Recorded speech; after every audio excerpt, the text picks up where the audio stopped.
एक बार की बात है। एक दिन सभी शिष्य बुद्ध के प्रवचन सुनने के लिए एक साथ बैठे हुए थे। कुछ देर बाद बुद्ध अपने साथ एक रस्सी लेकर आए। बुद्ध के हाथ में रस्सी देखकर सभी शिष्यों को हैरानी हुई। बुद्ध अपने आसन पर बैठे और उन्होंने रस्सी में एक के बाद एक 3 गांठें बांध दी। इसके बाद उन्होंने शिष्यों से पूछा कि क्या ये वही रस्सी है जो गांठ बांधने से पहले थी। इस प्रश्न के जवाब में एक शिष्य ने कहा कि बुद्ध, इसका उत्तर थोड़ा मुश्किल है। ये हमारे देखने के तरीके पर निर्भर करता है।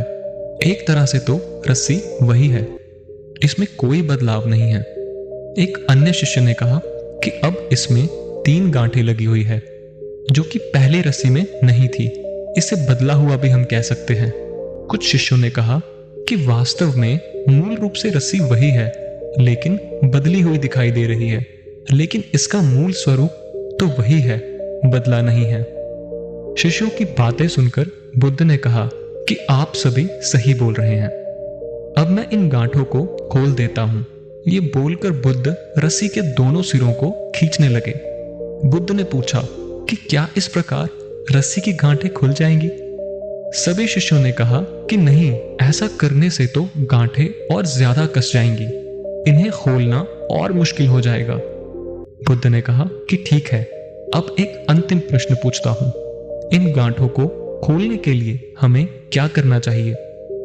शिष्यों ने कहा कि हमें गांठों को ध्यान से देखना होगा, जिससे हम जान सके कि इन्हें कैसे लगाया गया है।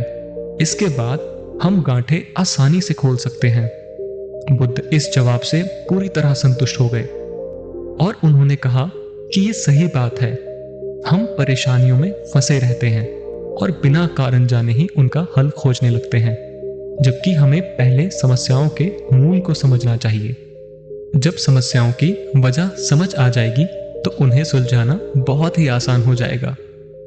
दोस्तों, आज की कहानी से हमें ये सीखने को मिलता है कि सही विचारधारा होने से जीवन में कितनी उन्नति हो सकती है।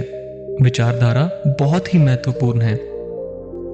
जिस व्यक्ति के विचार ऊंचे और प्रबल होंगे, वही व्यक्ति अपने जीवन में सफलता को भी प्राप्त करेगा।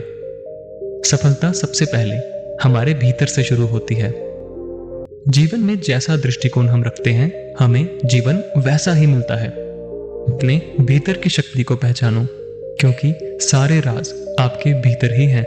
भीतर के ज्ञान से बाहर की दुनिया प्रज्वलित होती है।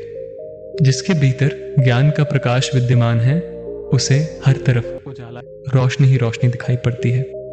जिसने भीतर के ज्ञान को जान लिया, उसने समस्त संसार को जान लिया। धन्यवाद।